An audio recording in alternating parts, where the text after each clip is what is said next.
seriously, I do want to talk about this because this is something that, until I read your article in Compact, is something I never really thought about.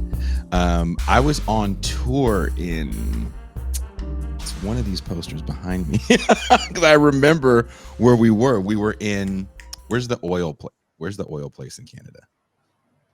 Oh, Edmonton or Edmonton. Yes, we were in yeah. Edmonton, and we were we had some ridiculously long drive, and so we had the radio on. We picked up a Canadian station, and they were talking about um, rolling out the euthanasia project, but I believe it was only in one province first, right?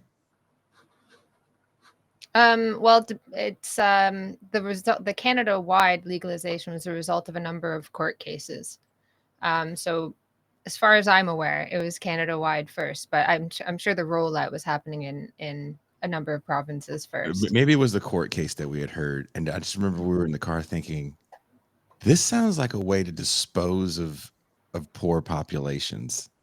My ex that I did music with is actually from Vancouver, and when we would play Vancouver, like downtown Vancouver is a beautiful city, but that downtown area, they really contain their their poverty in like this 1 square mile of just a dystopian nightmare.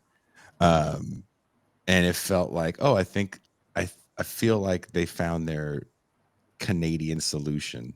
Like, we're gonna make it sound real humane, but in reality, we're just disposing of this population that can't really contribute to society. Can you explain for us what the MAID program is? Medical assistance in dying. Sure. So, it's a bit difficult to know where to start because obviously euthanasia has a long and sordid history. Um, but it's and what I wrote in that Compact article is that one of the more disturbing things is that everybody knows the first serious euthanasia programs in Nazi Germany and their outcomes, and making that comparison seems really bland. But the thing that I find interesting is, why do we see the soft return of something that had such awful consequences in the past? Because euthanasia didn't start out like, oh, we hate all these people, let's Mhm, just get rid of them. mhm, It started out with people who thought that they were being compassionate. They thought that it was just better if people with disabilities, people who were a burden on society, could be um, humanely shown out the door. And there's a long history also of euthanasia and eugenics as well within socialism, and socialist movements. So it's worthwhile to consider that we imagine that a lot of evil is, sociopathic and full of hate. But at least if you were doing, I mean, this is an obvious kind of C.S. Lewis thing, but at least if you are doing something horrible, there might be a voice at the back of your mind that says, stop. But if you are doing something that you think is good and right and just and humane, nothing will stop you. And that is really terrifying, and why something like this needs to be thought through. Because I was just kind of like you, like I didn't give it any thought at all. And mhm, I kind of thought, like, I was vaguely aware it was going on in 2016 in Canada, that there was a debate about this, and that the legislation was coming through. I didn't give it any thought. I just thought, yeah, I'm a liberal type. I can get on board with that. It's fine. And then, like, a few years later, I just start hearing these stories coming through. And I went, oh my God, this didn't happen. They didn't pass this because they were becoming more liberal. They passed it because they were becoming more blasé about human life. You can't have freedom if you don't have a powerful belief in the ability of the human subject to wield it.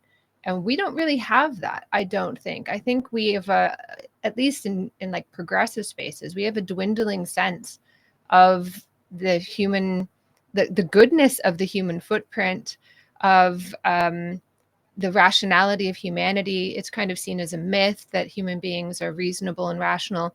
And that's a lot. If you believe that that is a myth, you are undermining the entire edifice of liberal democratic society. And you might think, oh well, liberal democratic society is a myth anyway. But that's a reason to fight for making it real, not to roll back to something, you know, or to go towards something like worse. Everything is just kind of laid bare. So what happened was, this has been a movement that has, it never really went away after the Second World War. You had, and it's the same thing with, I've written about like the shift from mental hygiene to mental health as well, and I talk about it in my new book, where a lot of these ideas that had been bound up and associated with eugenics got renamed and found new rationales for themselves. So, for instance, with euthanasia, autonomy and control over one's life was never really a big argument for why we should have euthanasia. That came later. That came in the Second World War. The main reason was compassion. That was the main reason. And you can actually see this shifting again, because the compact article I wrote was assisted dying is not about autonomy, because in the Netherlands, they can euthanize people.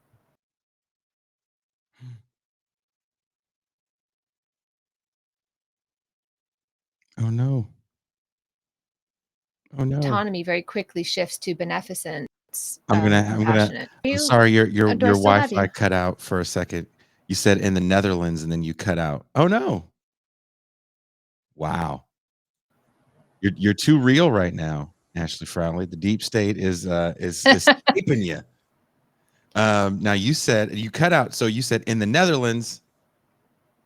Oh, so Sorry. in the Netherlands, you can euthanize somebody with dementia, and so in those cases, if the person has expressed a prior desire for it. So in those kinds of cases, the emphasis on autonomy very quickly shifts to beneficence, because obviously, like, autonomy is not going to be paramount in that situation, but it's believed to be in the best interest of the individual. So there's a really awful case where a patient had expressed a desire, like, oh, maybe I would consider euthanasia down the road, but only when I think it's the right time. This is what the person had written in their living will. And the doctor kind of took it upon, I can't remember if it was a female doctor. I think it was a female doctor. Took it upon herself to say, well, that time is now. Whoa. And arranged for this euthanasia. And they had to hold her down while they euthanized her. So it was quite expressly against the autonomy of that person. But of course, like, there's questions about autonomy in these situations anyway. And this was like very clearly bad. So there was a whole, review of it. But eventually they sided with the doctor because they thought her intentions were not bad.